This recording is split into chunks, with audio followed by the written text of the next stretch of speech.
មួយប្រការទៀតបទថាអិតិសម្ដែងដល់កិច្ចរបស់បុគ្គលអធិប្បាយថា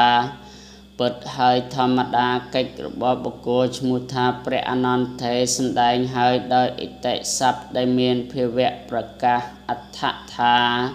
និទុសនៈឬអវធារណៈដែលមានអាការៈនៃធម៌ទាំងឡាយដែលបានស្ដាប់មកហើយដែលខ្លួនទទួលហើយព្រោះការទ្រទ្រង់ចាំអាការៈនោះជាដើមជាការខ្វាយខ្វល់ក្នុងធម៌ដោយការប្រកាន់មមក្នុងវោហាថាបុគ្គល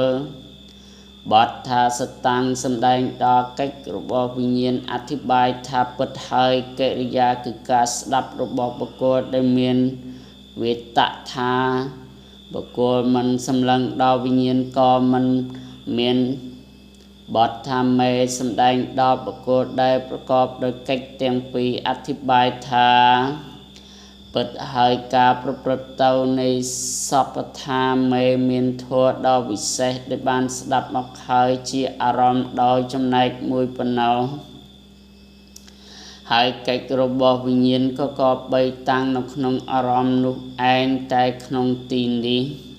មានសេចក្តីសង្ខេបដូចតទៅនេះថាខ្ញុំអានន្ទគឺដែលបុគ្គលដល់ព្រងដោយវិញ្ញាណដែលមានកិច្ចស្ដាប់បានស្ដាប់មកហើយ